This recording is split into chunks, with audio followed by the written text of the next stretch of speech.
wabarakatuh. Waalaikumsalam warahmatullahi wabarakatuh. Puji dan syukur marilah kita panjatkan kepada Allah Subhanahu wa taala karena berkat rahmat dan hidayahnya kita dapat berkumpul bersama pada kegiatan menyebarkan pemahaman dan pengalaman budaya positif.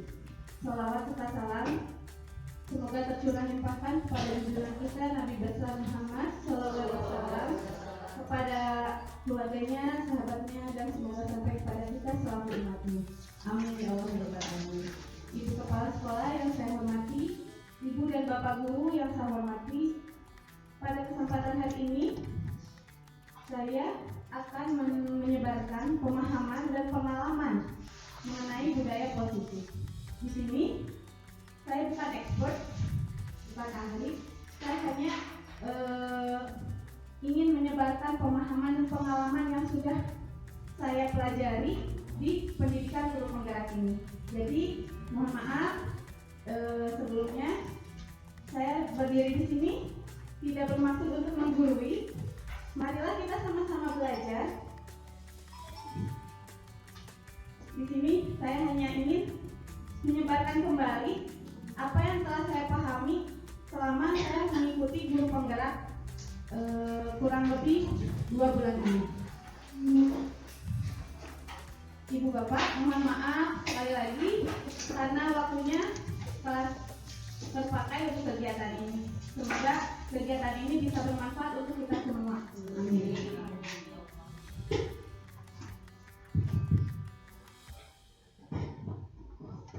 Adapun konsep inti budaya positif yang akan saya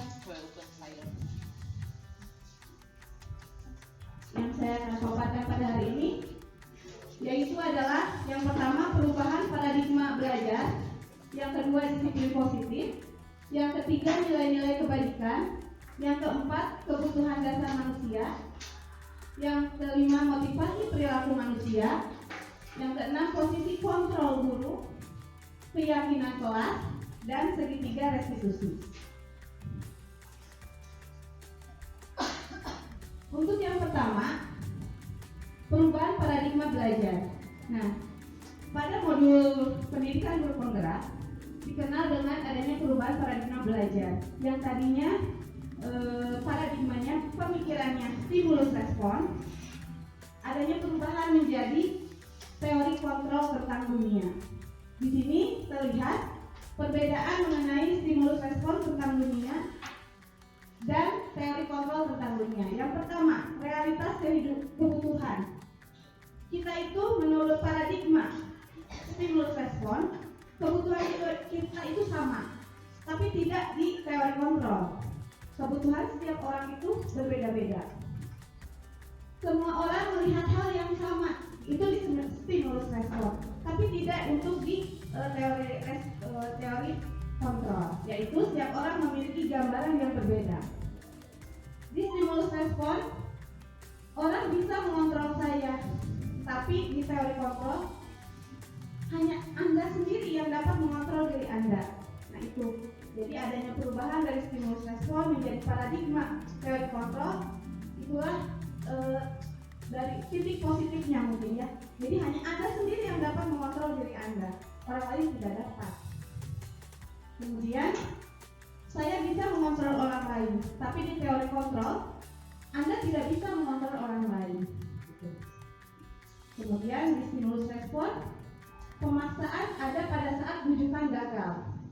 Sedangkan di teori kontrol, kolaborasi dan konsensus menciptakan pilihan-pilihan baru. Maksud di sini konsensus di sini adalah kesepakatan bersama.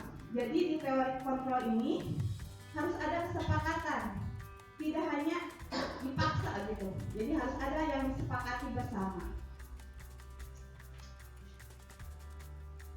Jadi sudah jelas ya Ibu Bapak, kenapa harus adanya perubahan paradigma, perubahan pemikiran belajar. Jadi tadi banyak sisi positifnya dari teori kontrol tentang dunia. Kemudian disiplin positif. Disiplin itu sendiri berasal dari bahasa Latin, yaitu disiplina, yang artinya belajar. Nah, disiplin positif merupakan suatu pendekatan dari dalam diri tanpa hukuman dan hadiah. Nah, itu tanpa iming-iming hukuman atau hadiah. Disiplin positif sangat perlu diterapkan tidak hanya di keluarga, ibu bapak, tapi di sekolah dan di lingkungan masyarakat. Sebagai pendidik, tujuan kita tentu untuk menjadikan anak-anak kita memiliki disiplin positif dan mereka bisa berperilaku mengacu pada nilai-nilai kebajikan universal dan memiliki motivasi intrinsik, bukan ekstrinsik. Maksudnya motivasi intrinsik ini yaitu motivasi yang datang pada dalam diri sendiri gitu. Jadi keinginan sendiri, bukan dari ekstrinsik dari luar. Ekstrinsik ini contohnya yang tadi itu, hadiah, karena ingin penghargaan, karena ingin pujian, karena ingin juara. Nah, tidak itu. Untuk disiplin positif ini tidak mengacu pada motivasi ekstrinsik. Jadi sebisa mungkin kita sebagai pendidik harus bisa menerapkan kepada anak agar anak memiliki motivasi intrinsik yang berasal pada diri sendiri. Tidak hanya ingin hadiah, tidak hanya ingin peringkat 1. Kebanyakan anak didik kita pada umumnya ingin ranking 1, jadi belajar dengan sungguh-sungguh ingin ranking 1. Itu memang motivasi, tapi alangkah lebih baiknya motivasi intrinsik itu yang lebih baik gitu ya, muncul dari diri. Oh iya, saya ingin belajar sungguh-sungguh karena saya kelak masa depan saya ingin cerah gitu. Selanjutnya, tadi seperti saya bilang, kita seorang pendidik ingin menjadikan anak didik kita mengacu pada nilai-nilai kebajikan. Nah, nilai-nilai kebajikan universal ini adalah sifat-sifat positif manusia yang merupakan tujuan mulia yang ingin dicapai oleh setiap individu. Sebenarnya banyak sekali pakar-pakar yang mengutarakan pendapatnya mengenai nilai-nilai kebajikan universal. Namun saya memilih 3 dari beberapa banyak pakar. Yang pertama, nilai-nilai kebajikan universal menurut profil pelajar Pancasila. Nah, yang yaitu beriman, bertakwa kepada Tuhan Yang Maha Esa dan berakhlak mulia, mandiri, bernalar kritis, berkebinekaan global, gotong royong dan kreatif. Kemudian saya mengambil juga menurut IBO Primary Years Program, yaitu toleransi, rasa hormat, integritas, mandiri, menghargai, antusias, empati, keingintahuan, kreativitas, kerjasama, percaya diri, dan komitmen. Itu sangat penting, komitmen. Dan yang ketiga, dari The Seven Essential Virtues dari Building Moral Intelligence, Michelle Borba, yaitu empati, suara hati, kontrol diri, rasa hormat, kebaikan, toleransi, keadilan. Nah, itulah ibu bapak nilai-nilai kebaikan yang kita harus tanamkan, kita harus dorong anak-anak agar memiliki nilai kebaikan universal ini.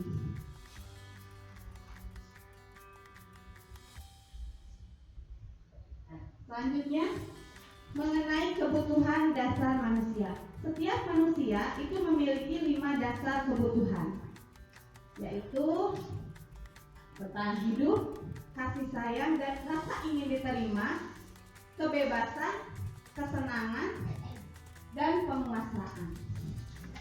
Seluruh tindakan manusia pada hakikatnya memiliki tujuan yang berbeda. Nah, semua yang kita lakukan merupakan usaha terbaik untuk mencapai tujuan itu.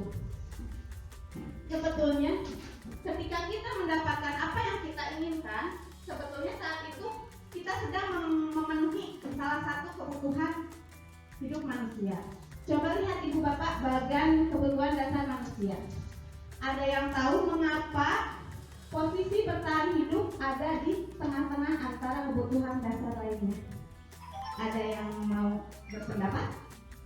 Persilahkan. Mengapa? Ya, baik. Dipersilahkan Ibu Tira. Mungkin karena bertahan hidup itu inti dari semuanya. Jadi sebelum memenuhi semua kebutuhan yang lain yang ada di pinggir-pinggirnya, bertahan hidup itu intinya gitu. Oh, iya. Terima kasih Ibu Tira atas pendapatnya. Betul sekali ya Ibu Bapak, kebutuhan bertahan hidup ini merupakan kebutuhan yang paling utama karena mengenai tentang kebutuhan fisiologi dan biologi. Dan itunya tentu sangat yang paling utama di antara kebutuhan dasar lainnya. Misalnya makanan, tempat tinggal, kesehatan. Nah, itu merupakan kebutuhan yang paling utama, yaitu bertahan hidup. Tanpa itu rasanya kebutuhan lain pun tidak akan terpenuhi gitu. Makanan, tempat tinggal, kesehatan itu yang paling utama. Kemudian selanjutnya kasih sayang, tentu ya kasih sayang dan rasa diterima. Contohnya kita dalam hidup bermasyarakat, di keluarga, di lingkungan sekolah, tanpa adanya kasih sayang itu terasa hambar. Jadi kita dan murid pun harus terdapat rasa gitu. Kita tidak hanya mengajar, menyampaikan materi saja, tapi harus dengan hati. Kalau dengan hati, materi itu tersampaikan dengan baik, nyampe kena ke anak-anak gitu.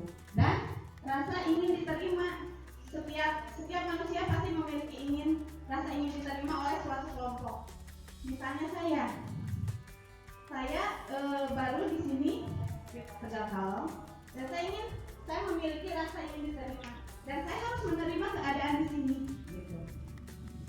Kemudian kebebasan. Nah, kebebasan ini merupakan contohnya ibu bapak guru, setiap individu memiliki pilihan, memiliki hak untuk menentukan pilihannya.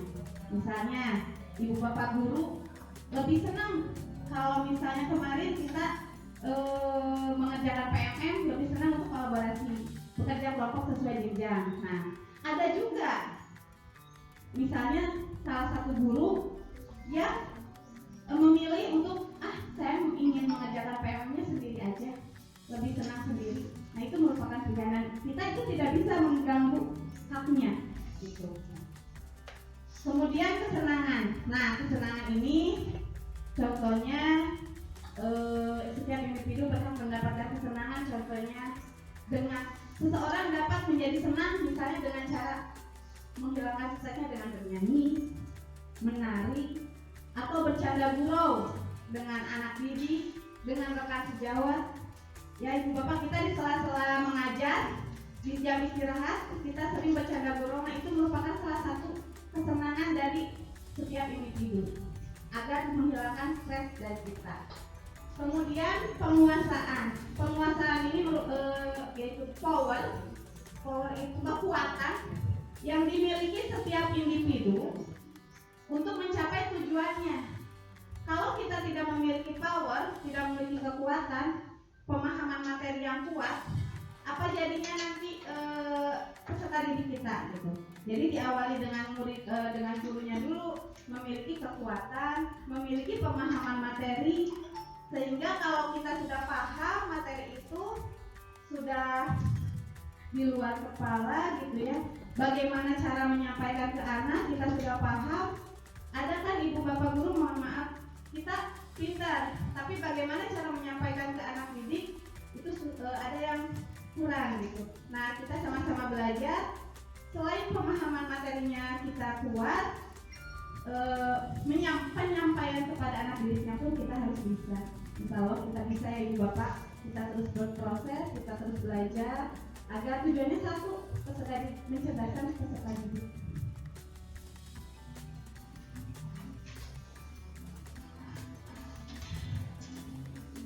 Oh iya, sebelum lanjut, ada beberapa pernyataan yang saya akan bacakan. Saya minta ibu bapak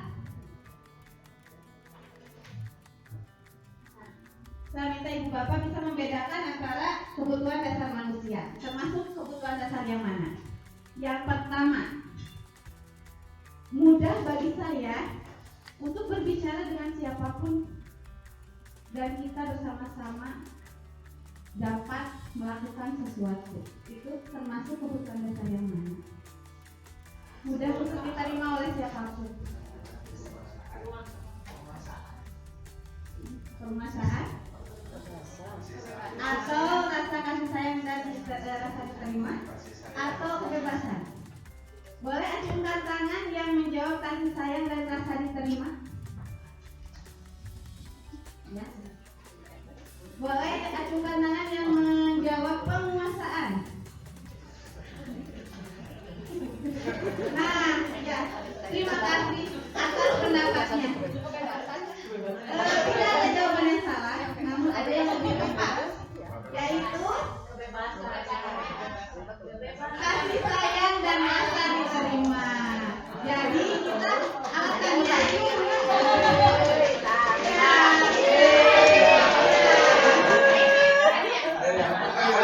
Jadi Ibu Bapak, tadi saya bilang mudah bagi saya untuk berbicara dengan siapapun.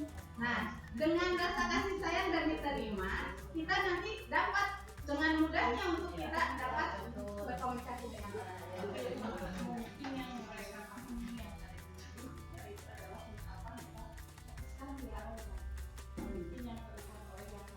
Ya. Jadi mungkin kita juga harus lebih ya.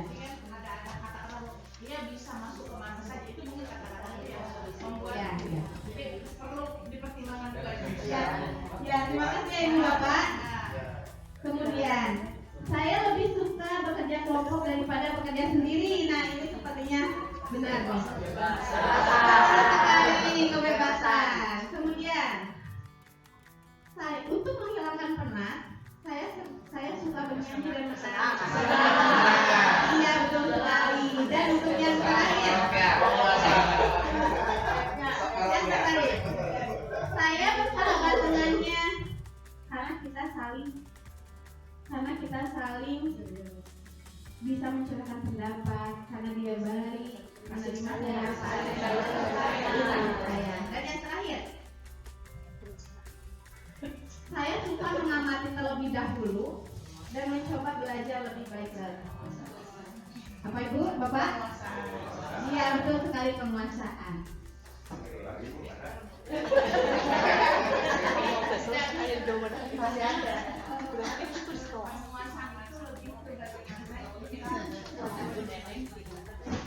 Kekuatan pada diri. Iya. Prestasi kita, power kita. Iya. Jadi pengertiannya dijelaskan dulu penguasaan. Kemudian motivasi perilaku manusia.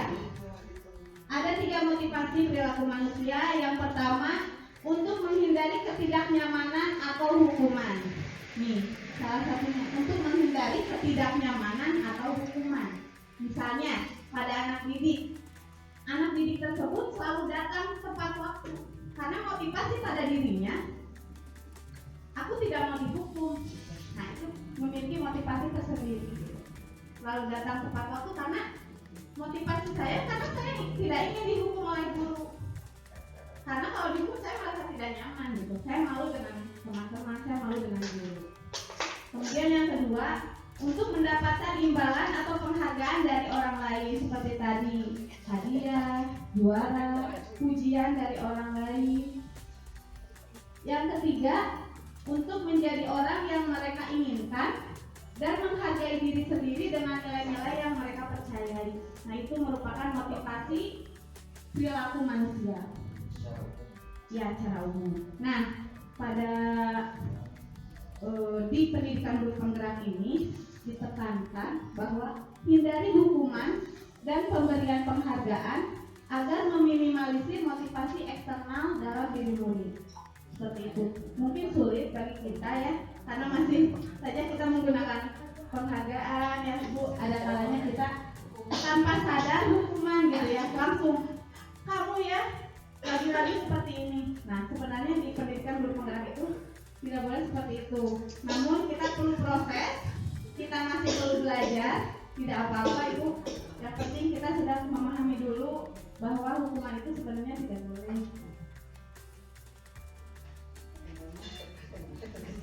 Nah, ini Bapak Ibu mengenai hukuman, konsekuensi, dan restitusi. Yang pertama hukuman. Hukuman ini bersifat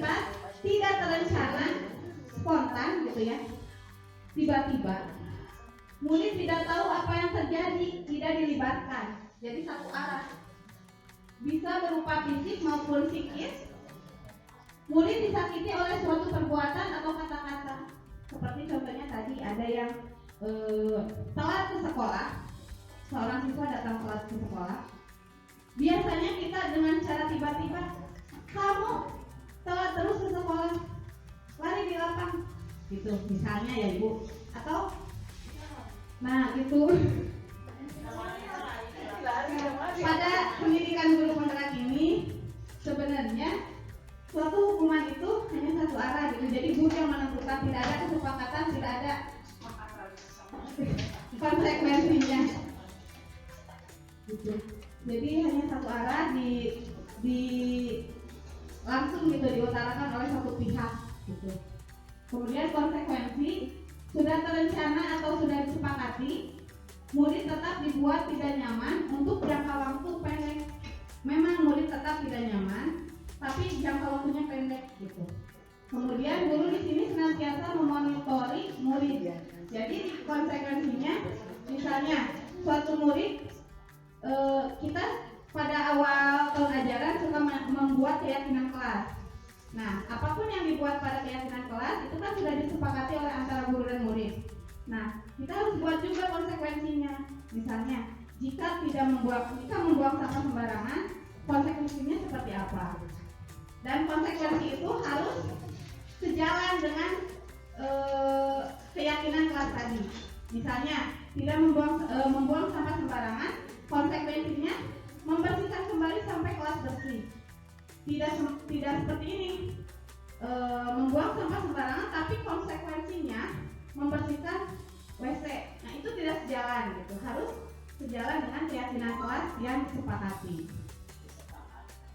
Dan yang selanjutnya restitusi. Restitusi ini merupakan suatu pendekatan proses menciptakan kondisi bagi guru untuk memperbaiki kesalahan mereka.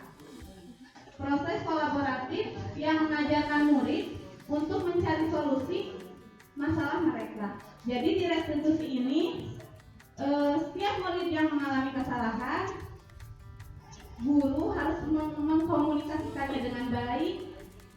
Dicari dulu akar masalahnya apa, kenapa dia berbuat salah. Kita jangan langsung menjudge orang itu. Kita telusuri dulu mengapa dia berbuat salah. Kemudian kita menuntun dengan pertanyaan pemantik, alasannya apa, terus solusinya pun diungkapkan oleh siswa itu sendiri. Jadi siswa itu yang mengungkapkan alasannya, siswa itu harus bisa kira-kira solusinya bagaimana nih agar tidak terjadi kesalahan seperti itu lagi. Restitusi ini merupakan pendekatan yang sangat baik ya ibu bapak untuk diterapkan di sekolah, karena dengan restitusi kita tidak akan membuat mental anak menjadi lemah gitu. Jadi mental anak tetap terjaga. Jadi anak tidak akan menjadi malu dengan teman-temannya, karena di restitusi ini hanya 4 mata gitu yang bersalah dan kita sebagai gurunya.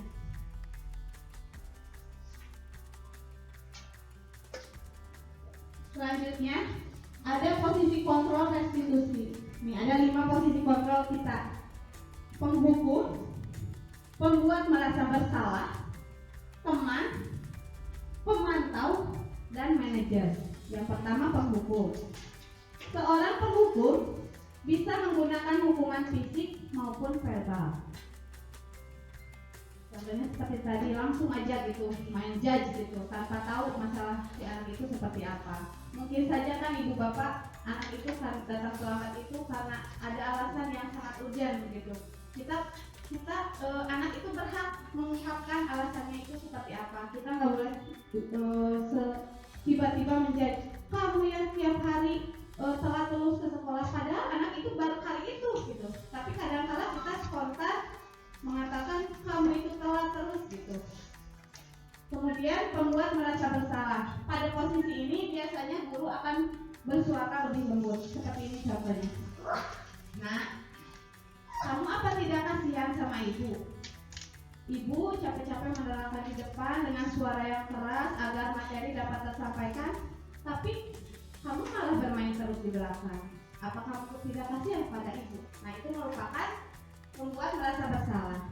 Nah, selanjutnya teman. Guru pada posisi ini tidak akan menyakiti murid, namun akan tetap berupaya mengontrol murid melalui persuasi. Persuasi itu ajakan dengan cara komunikasi baik. Contohnya, nah, yuk kita belajar dengan baik biar nanti kelak kamu masa depannya cerah.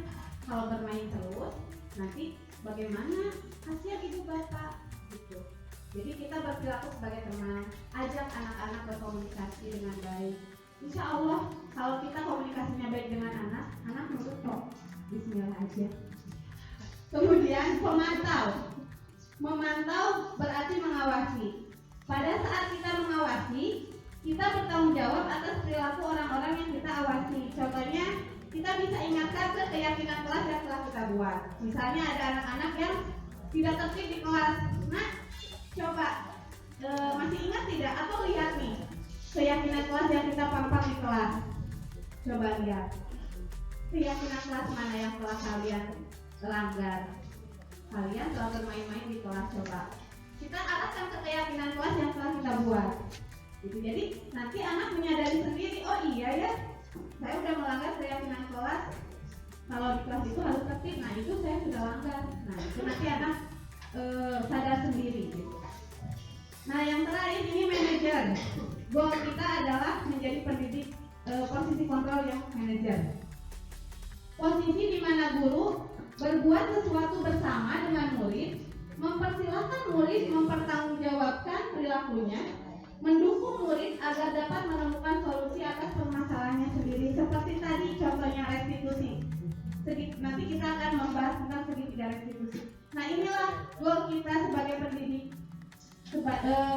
Di guru penggerak ini yang saya pahami, yang saya sudah pengalaman diberikan oleh fasilitator, katanya penghukum dan pembuat merasa bersalah itu harus sudah ditinggalkan.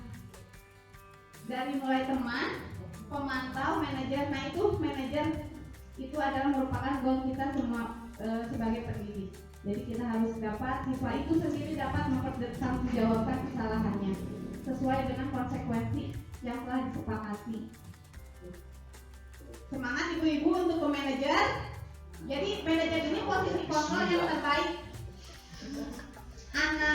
Anak dapat mentalnya bagus, kita pun akan enak dapat mengetahui, dapat berkomunikasi dengan anak-anak dengan baik. Memang ini perlu proses karena pada umumnya kita ini biasanya tanpa sengaja dengan spontan kita masih ada di penghukum atau membuat merasa bersalah. Saking kesalnya ya ibu bapak kadang melihat anak di kelas, saking kesalnya kita tanpa sadar menjadi posisi kontrol yang penghukum atau membuat merasa bersalah. Tapi jangan putus asa, tetap semangat. Kita terus belajar untuk menjadi lebih baik ke manajer. Posisi kontrol di manajer. Ini yang tadi saya katakan, penghukum, patuhi aturan saya, awas. Nah, biasanya menggunakan kata awas. Kamu selalu saja salah. Nah, itu menjadi anak, ya. Padahal anak itu baru aja melakukan kesalahan, tapi kadang-kadang kita langsung protes, kamu selalu aja salah, gitu. Selanjutnya, selalu paling terakhir selesainya. Padahal baru kali itu anak itu selesai misalnya gitu ya. Tidak setiap pembelajaran selesainya terakhir. Di pembuat masalah, ibu sangat kecewa sekali dengan kamu. Berapa kali bapak harus memberitahu kamu ya? Karena itu. Gimana coba kalau orang tua kamu tahu kamu berbuat ini? Nah jadi anak-anak itu akan merasa bersalah. Oh iya, orang tua saya sudah mensekolahkan saya ke SD Tegal Kalong ini, tapi saya malah menyia-nyiakan karena ke SD Tegal Kalong ini sangat sulit. Saya malah menyia-nyiakan dengan bermain di kelas. Nah itu merasa bersalah. Itu harus kita hindari sebenarnya ibu bapak. Bu, tapi gimana kalau kata awas di lapangan?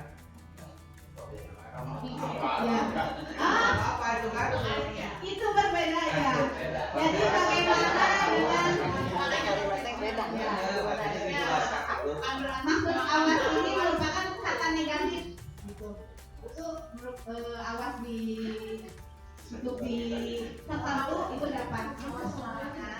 Ya. Kemudian teman. Nah, ayo bantulah demi ibu ya, kita belajar sama-sama. Ayo ingat tidak. Ayo ingat tidak bantuan ibu selama ini, gitu. Jadi anak-anak merasa, oh iya ya, kita harus saling bantu. Ibu capek-capek menerangkan, tapi anak saya malah ini nih, oh iya kita harus saling bantu ibu, gitu. Ya sudah, kali ini tidak apa-apa, nanti ibu bantu bereskan. Nah itu posisi kontrol sebagai teman. Pemantau, peraturannya apa coba? Nah anak-anak sendiri yang nanti akan menjawab. Sanksi atau konsekuensinya apa? Nah, gitu. Jadi kita hanya mengeluarkan pertanyaan romantik aja. Manajer, tadi seperti yang sudah saya katakan, di manajer ini biasanya guru menggunakan restitusi. Bagaimana anak mempertanggungjawabkan kesalahannya. Nah, keyakinan kelas.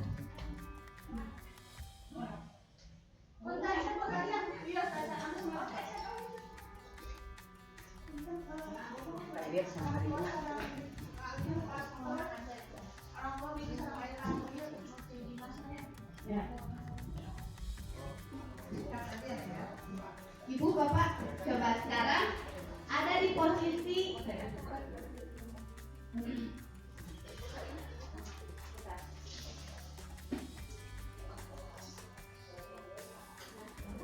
selanjutnya mengenai keyakinan kelas.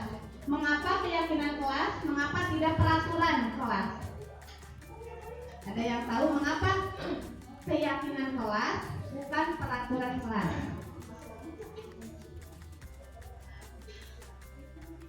Dan lalu, ya ibu. Kalau keyakinan kelas, kalau peraturan biasanya dibuat oleh pihak yang dalam tanda kutip lebih tinggi jabatannya, misal murid. Berarti peraturan dibuat oleh sekolah atau oleh gurunya seperti itu. Tetapi kalau keyakinan itu munculnya dari nilai-nilai yang diyakini oleh siswa di dalam kelas. Bentuknya pun kalau peraturan misalnya dilarang menggunakan seragam di atas lutut misalnya seperti itu. Tetapi kalau keyakinan dinyatakan dalam kalimat-kalimat yang lebih positif, misal saya adalah anak yang disiplin, saya adalah anak yang bertanggung jawab. Jadi lebih mengacu kepada nilai-nilai kebajikan universal tadi itu.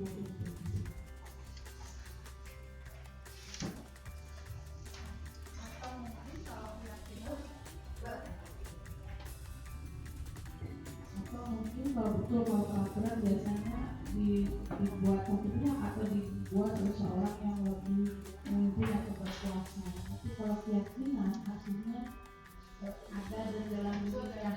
Jadi bagaimana dia merasa bahwa itu baik untuk dirinya, bukan membuat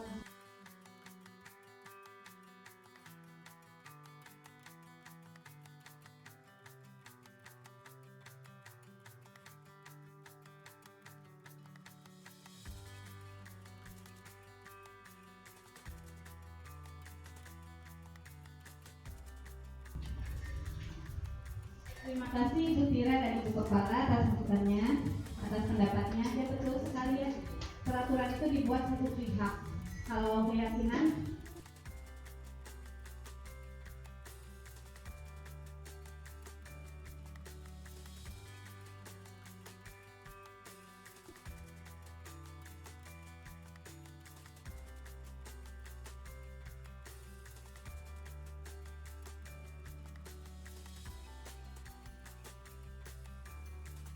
pendapatnya mengenai ingin seperti apa kelas kita gitu, agar nyaman belajarnya gitu. Jadi setiap seperti waktu kemarin saya di demonstrasi konteks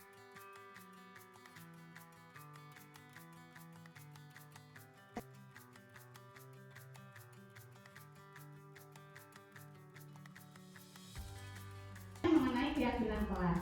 Ada yang menjawab, saya mah ingin kelas tidak membuang sampah sembarangan, tidak mengotori kelas. Terus ada lagi, Bu, saya mah ingin kelasnya tertib, tidak mengobrol saat belajar mengajar, tidak mengobrol saat belajar mengajar.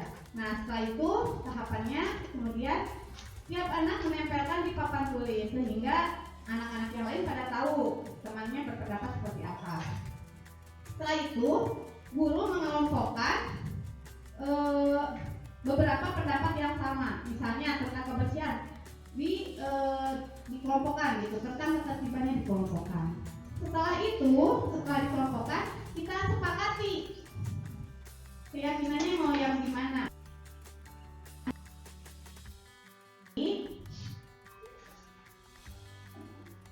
Nah, ini setiap anak menuliskan masing-masing di sticky note, kemudian menempelnya di papan tulis secara bergiliran, kemudian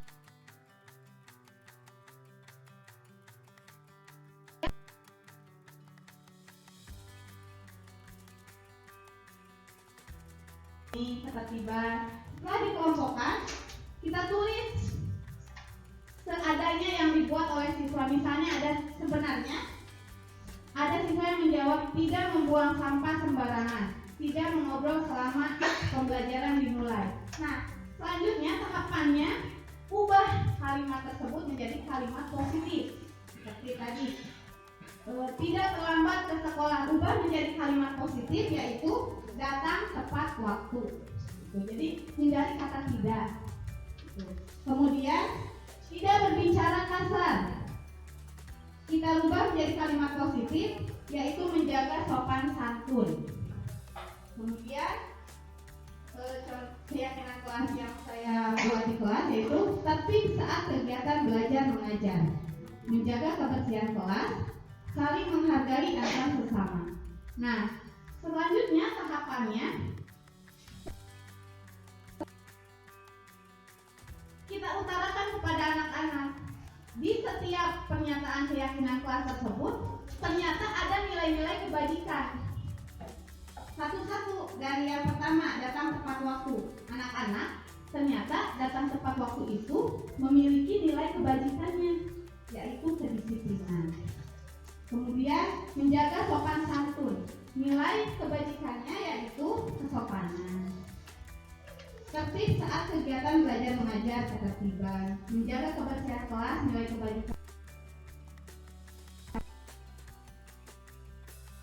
kebajikannya adalah rasa hormat. Jadi anak-anak itu tidak hanya mengenal keyakinan di kelas nih tidak boleh minim, tapi anak juga menyadari bahwa ternyata kita menyepakati keyakinan kelas itu semata-mata ada nilai kebajikannya. Gitu. Oh iya, kalau saya melakukan datang tepat waktu, saya menjadi anak yang disiplin nih, gitu. Ada nilai kebajikannya. Itu nanti akan menjadikan pribadi yang disiplin gitu, akan tertanam dalam jiwanya. Jadi kita harus utarakan ya ibu bapak, misalnya menjaga kebersihan kelas, nilai kebajikannya kebersihan. Nah, anak tuh nanti akan oh iya kan, bukan hanya agar tidak bau, selain itu tapi kebersihan juga sebagian dari iman gitu. Dengan menjaga kebersihan ternyata itu merupakan pahala untuk kita gitu ya, sebagian dari iman gitu. Nah, sekarang segitiga restitusi, suatu proses dialog yang dijalankan oleh guru agar dapat menghasilkan murid yang mandiri dan bertanggung jawab. Nah, seperti tadi saya pun di demonstrasi modul 104 di budaya positif telah mendemonstrasikan, telah melakukan skenario kasus. Saya mengambil 2 kasus anak terlambat dan skenario kasus bermain di dalam kelas menggunakan mainan anak-anak kelas fisik. Nah, di restitusi ini membantu murid menjadi lebih memiliki tujuan, disiplin positif, dan memulihkan dirinya setelah berbuat salah. Guru berperan sebagai manajer, menerapkan segitiga restitusi dalam menyelesaikan suatu permasalahan. Tujuannya yaitu mewujudkan murid agar mandiri dan bertanggung jawab. Intinya seperti itu, mandiri dan bertanggung jawab. 3 tahapan ketika kita akan melakukan segitiga restitusi. Yang pertama, menstabilkan dulu identitas. Setelah stabil identitas, kemudian kita masuk ke tahapan yang kedua, yaitu validasi tindakan yang salah. Kemudian tahapan yang terakhir yaitu adalah menanyakan keyakinan. Contohnya seperti ini, menstabilkan identitas. Jadi saya memanggil anak ketika anak itu berbuat kesalahan di jam istirahat atau misalnya pulang sekolah, saya memanggil anak itu sendiri ke ruangan kosong. Setelah datang, nah, tahu tidak? Menanyakan kabar dulu agar anak itu merasa nyaman dulu. Bagaimana kabarnya, nak? Tahu tidak? Sekarang kamu dipanggil oleh ibu ke sini karena apa? Biar anak yang mengutarakan sendiri. Oh iya, saya tadi berbuat salah, Bu. Seperti itu. Kemudian setelah itu kita jelaskan untuk menstabilkan identitas itu. Iya, nak, semua orang pasti pernah melakukan kesalahan. Tidak hanya kamu yang sudah berbuat salah, tapi ibu pun pernah melakukan kesalahan. Itu tidak apa-apa, itu hal yang wajar. Nah, itu untuk menstabilkan identitas dulu agar anak merasa nyaman dulu komunikasi dengan kita. Selanjutnya, validasi tindakan yang salah. Nah, tadi kamu sudah bilang kamu melakukan kesalahan. Ibu pengen tahu, coba alasan kamu melakukan kesalahan itu kenapa? Misalnya, ya ibu, saya datang terlambat karena bangunnya siang. Jadi biarkan anaknya mengemukakan sendiri. Loh, kenapa bisa bangunnya siang? Ya ibu, karena menonton TV terlalu malam, katanya gitu, sampai jam 12. Nah, kemudian guru melakukan bertanya lagi, mendorong anak untuk mengungkap, terus aja menggali anak gitu. Seperti ini. Nah, kamu tahu tidak, anak itu, setiap anak harusnya tidur pukul berapa? Pukul 8 katanya. Loh, terus kamu kenapa tidurnya larut malam? Siulnya rame katanya gitu. Terus diajak sama kakak biar bisa nemenin kakak misalnya gitu. Kemudian selanjutnya menanyakan keyakinan. Coba lihat keyakinan kelas kita yang telah kita buat. Kamu sudah melanggar yang mana? Ibu, saya sudah melanggar datang tepat waktu. Berarti itu artinya ada nilai kebajikan yang telah kamu langgar, yang tidak kamu lakukan. Apa coba nilai kebajikannya? Nanti anak sendiri yang mengutarakan, iya ibu, saya sudah tidak disiplin. Sayang sekali ya bu, saya tidak menerapkan disiplin. Padahal saya ingin sekali misalnya menjadi siswa yang disiplin. Nah, terus tanya lagi, apa selanjutnya yang akan kamu lakukan sekarang? Anak biasa berpendapat, ya ibu, nanti akan tidurnya misalnya lebih awal, tidak akan menonton TV lebih larut malam gitu. Jadi terus aja anak biarkan dia yang mengutarakan, guru hanya memantik aja gitu dengan pertanyaan-pertanyaan.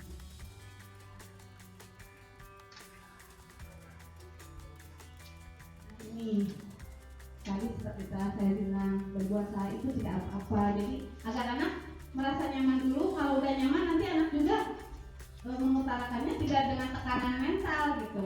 Memang dia berbuat salah, dia menyadari salah, tapi setidaknya dengan nyaman, siswa itu akan lebih leluasa mengutarakannya kepada kita.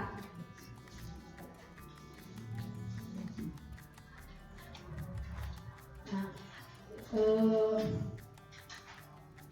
video demonstrasi kontekstual sudah saya upload di YouTube. Setiap tugas saya di tugas guru penggerak ini sudah saya upload di YouTube di channel Yanti Julianti.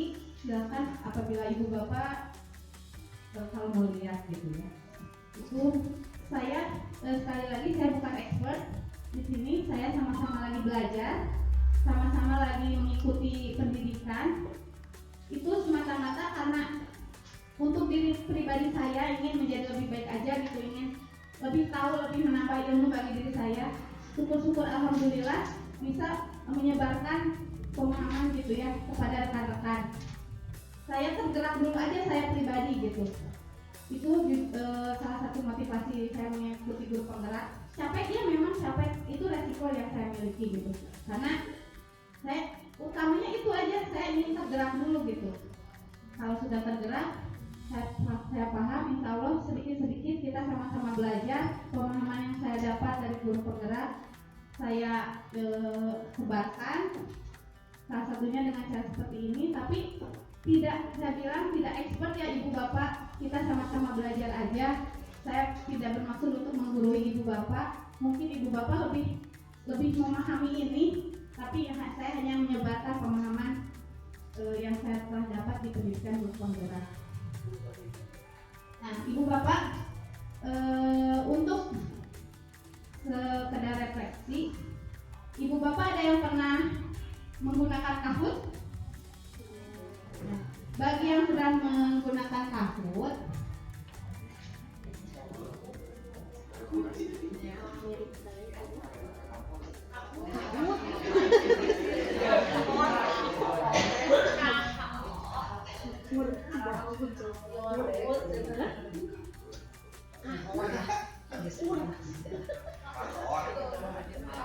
boleh bergabung ya ibu bapak, boleh diklik di Google KHOOT. Tidak banyak kok pertanyaannya. Ini merupakan challenge aja buat ibu bapak. Ada 5 aja, 5 pertanyaan. KHOOT. Ada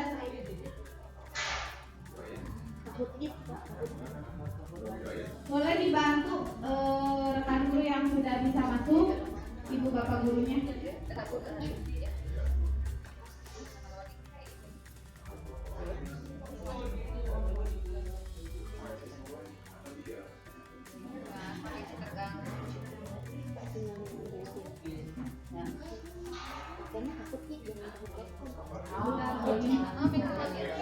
Kalau Kahoot.com nanti masuk ke admin. Jadi Kahoot kita yang Timnya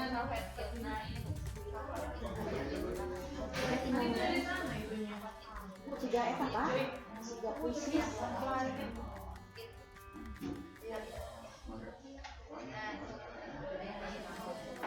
Connect ya.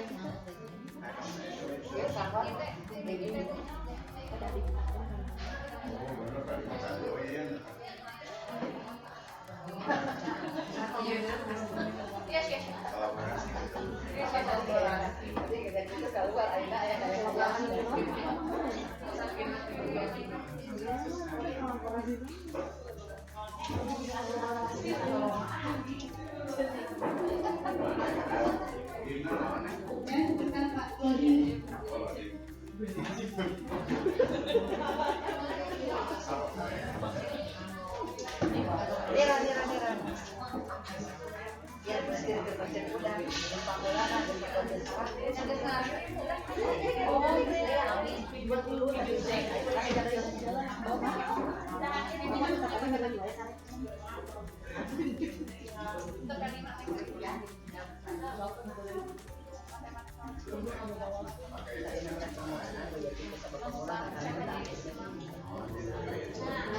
Silakan, bentar ya.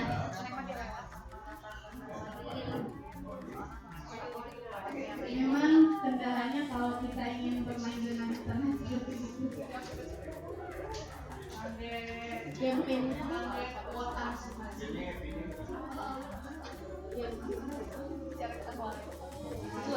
Bisa di scan barcode juga. Nah, kalau yang punya scan barcode boleh di scan langsung.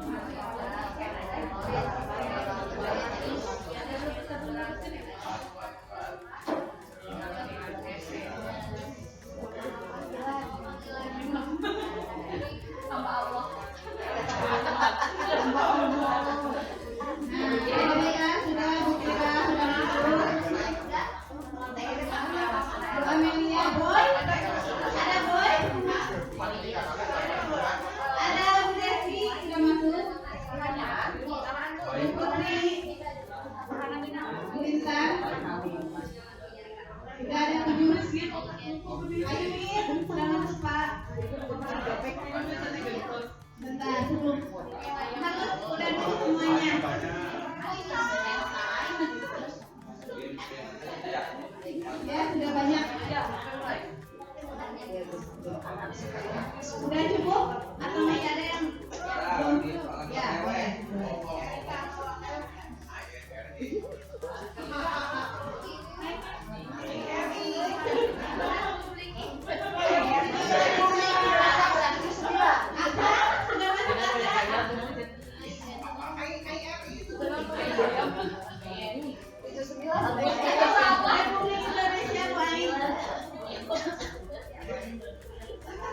menggantikan kata kesamaan yang telah ditetapkan.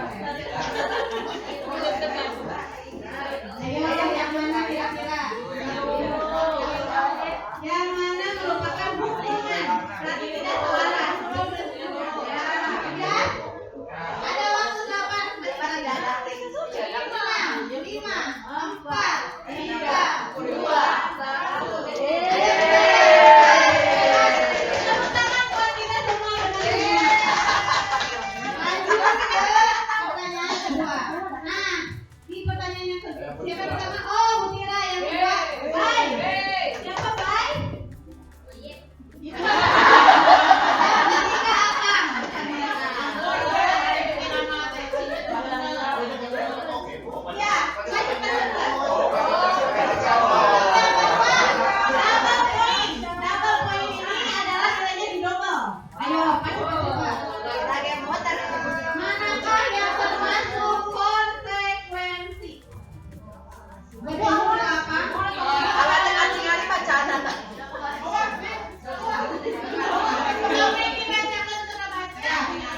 Manakah yang termasuk konsekuensi? Segitiga berjemur di lapangan kejauhan karena mengobrol dengan teman. Yang biru berdiri di depan kelas sambil mengangkat satu kaki karena tidak bisa menjawab. Membersihkan WC sekolah karena mematahkan pensil kawannya. Karena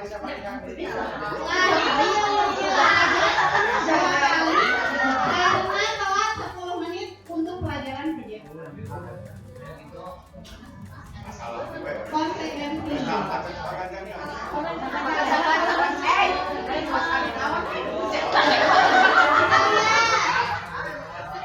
Jawaban yang benar adalah lari mengelilingi lapangan 2 kali.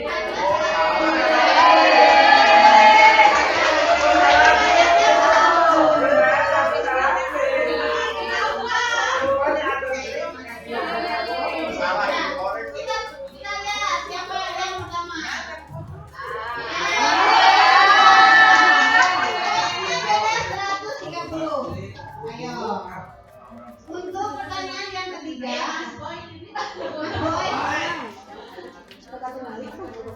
salah satu kebutuhan dasar manusia yang berhubungan dengan kekuatan untuk mencapai sesuatu menjadi kompeten dan lain-lain.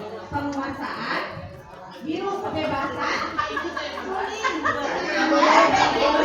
jawab kasih saya. Ternyata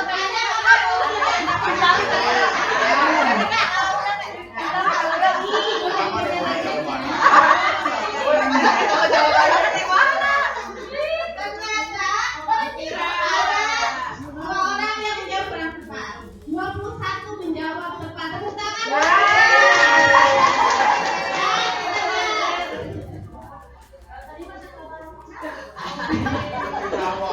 Mutira yang pertama.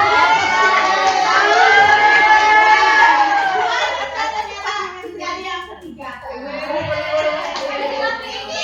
Beda 1. Apakah pertanyaan yang keempat double point? Oh, double point ternyata bisa 2 kali lipat nilainya. Kebutuhan dasar yang berhubungan dengan kemandirian, memiliki pilihan dan mampu mengendalikan arah hidup seseorang, yaitu penguasaan, kesenangan, kebebasan, kasih sayang. Arah hidup.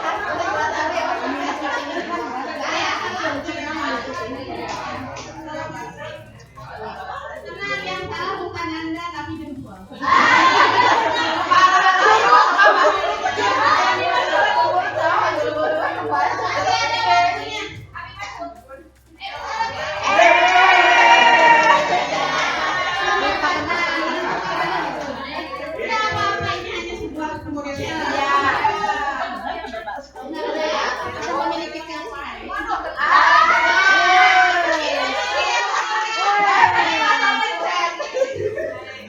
Ya, pertanyaan yang terakhir.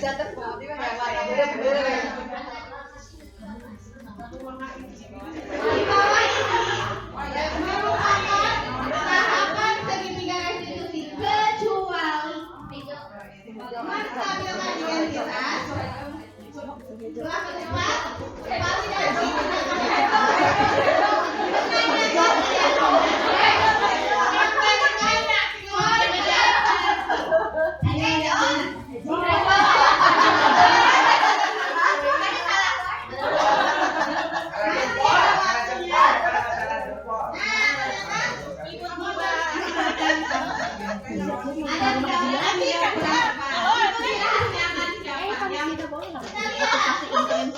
Siapa pemenang dari Ibu Tira?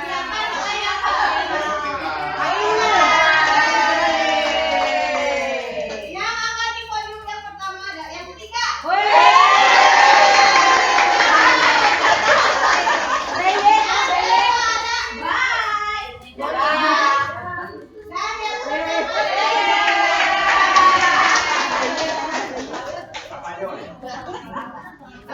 Asal pencet, ambil kok ke bawah.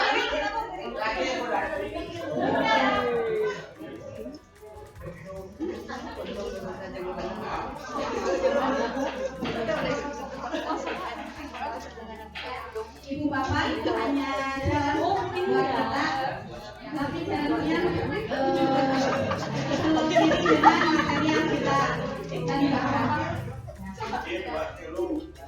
Ya, pemenangnya tadi Ibu Tira, yang kedua Bay, dan yang ketiga Ibu Tuti.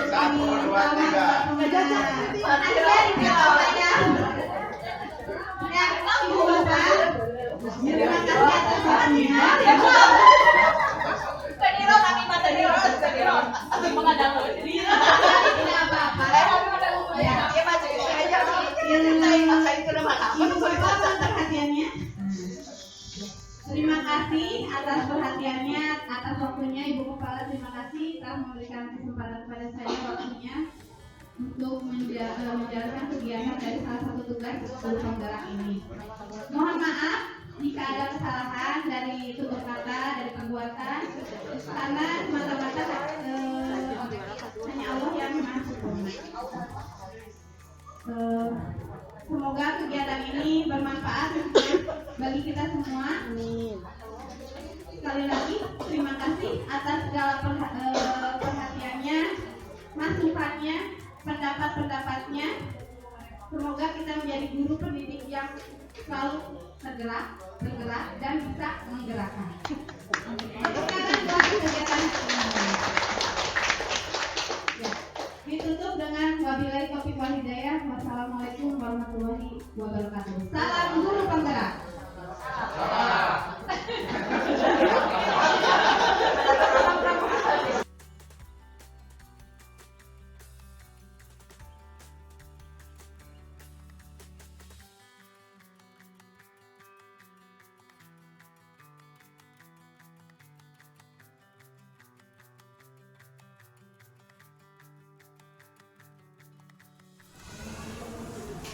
Anak-anak, sekarang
Anak, kalian tadi sudah menempel keyakinan kelas untuk kelas 4B.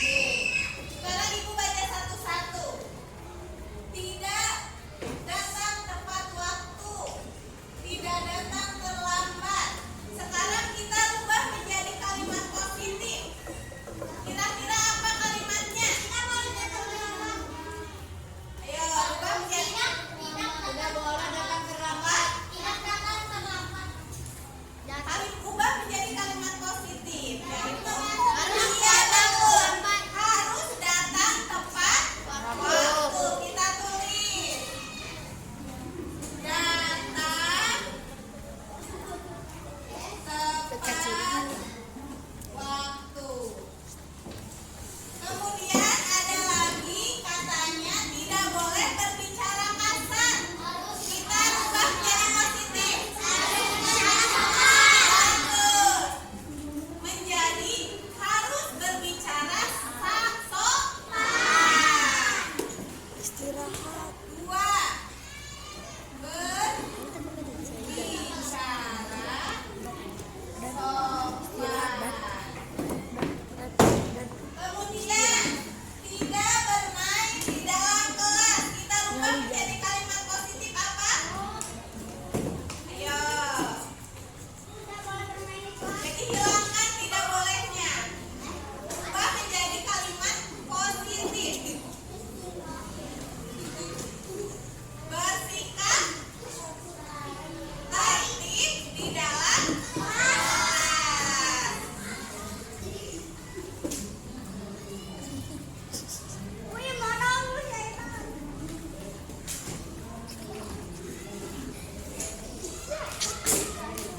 Terus dah.